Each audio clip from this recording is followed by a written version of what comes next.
G'day guys, welcome back to Living with BC. I'm Ben. Still back in the corner today, getting ready to move in a couple days, so we're back in the living room corner. I just thought I'd have a little chat today. I've got about 15 years experience in hospitality, both front of house and back of house, plenty of different establishments, seen quite a few things in that time, so I thought we'd have a chat about dining out. Let's talk.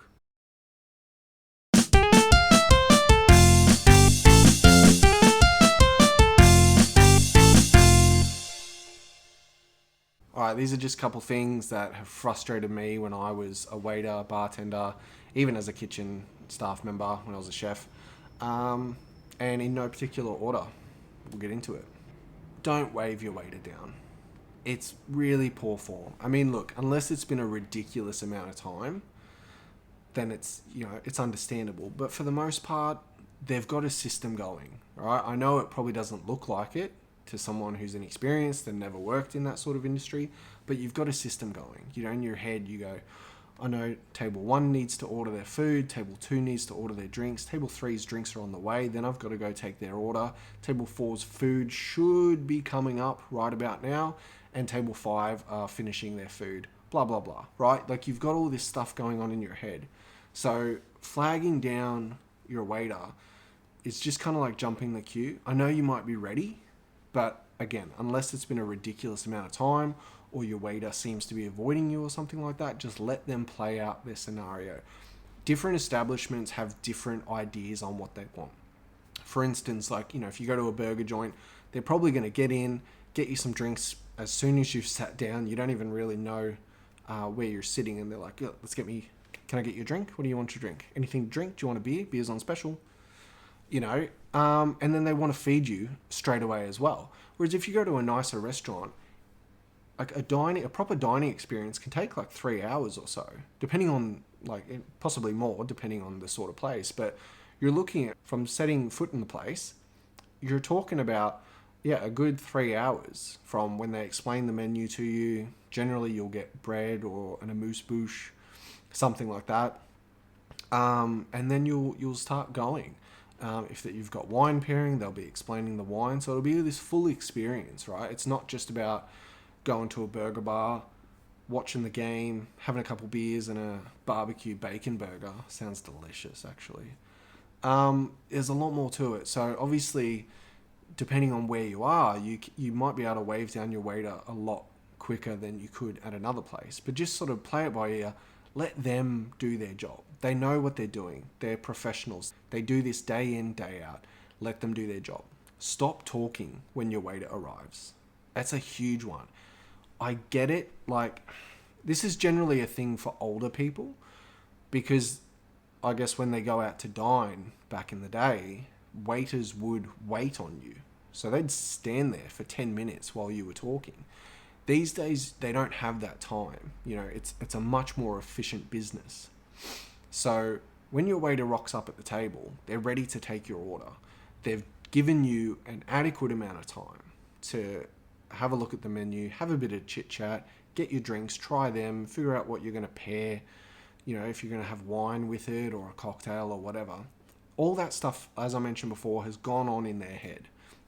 So now this is the optimal time. I don't know what that was. Now this is the optimal time to, for them to take your order. So if you're ready to order, stop talking. It's rude. Further on to that last point, if you're not ready to order, that's completely fine, but let your waiter know. Don't be one of those people, they're there and they're like, I'm not really sure just yet. No, don't leave. I don't know. I had chicken for lunch. Do I really want chicken for dinner? I don't know if I want fish for dinner. Oh no, I don't like salmon. Don't do that, okay? If you're not ready to order, tell your waiter, can I have a couple more minutes? They'll be happy to give you a couple more minutes. They'll skip that bit. They'll throw you in the queue in their brain, the little checklist that's going on, but don't make them wait there for 5 minutes while you figure out what to eat. I'm all for fine dining restaurants. I'm all for people going to them. I love them. They're great. But just because a restaurant poured your wine for you at the table doesn't mean it's a fine dining restaurant. Get your information in check. Don't brag to your friends that you went to a fine dining restaurant just because it's a little bit higher than a pub. Don't pretend to know more than the staff. Chances are you don't. All right? I once was very, very close to having an argument with an older gentleman. He was about 65, more or less, mid-60s. Because I came up to the table and he's like, hey, settle an argument for us. How many drinks can you have and still be all right to drive? And I gave him the correct answer, which was, it depends. And he goes, no, that's not right. You can have 2 drinks and still be fine to drive. Well, that depends on what we're talking about. Like, not every drink is a standard drink. So, yeah, you can have, generally, men can have 2 standard drinks in the first hour and 1 standard drink every hour after that. But if you have beer on tap, that's probably going to be around 2 standard drinks, maybe 2 and a bit.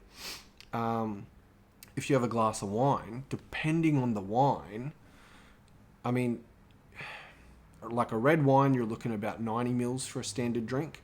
White wine is kind of around like 120, up around there. But your standard glass of wine is going to be about 125 to 150 mils.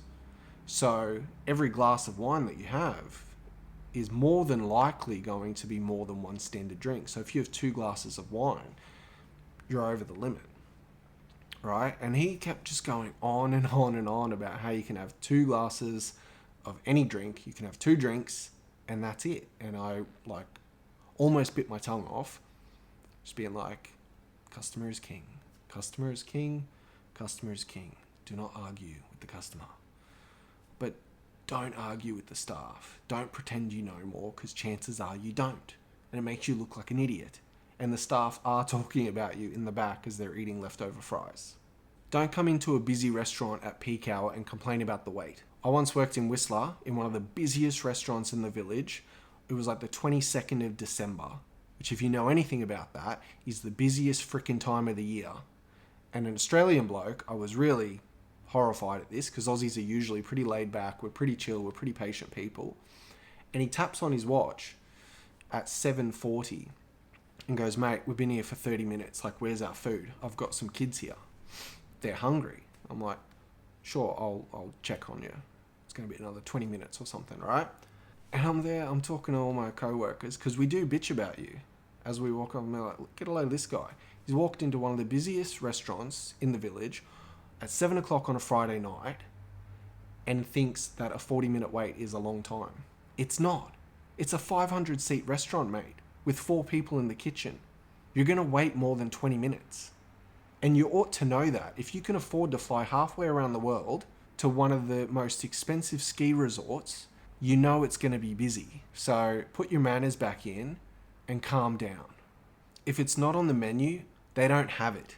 You come to a steakhouse and you want an egg white omelette, Sharon? This isn't Denny's. Order a steak and some potatoes and be quiet. That's it, right? Order what's on the menu. The menu has been specially formulated. They didn't just sit in there and go, figure it out in 3 seconds. It's been formulated to have the perfect amount of protein, the perfect amount of sides that complement that, sauces, salads, all the rest of it, vinaigrettes, blah, blah, blah. If they've got wine paired with it, that's also been expertly matched.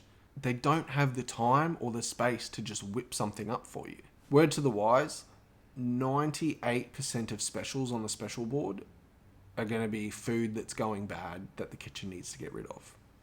It's not always going to be the case, but keep that in mind. If you see a specials board, it's going to sound amazing. Like, don't get me wrong, they need to sell it, right?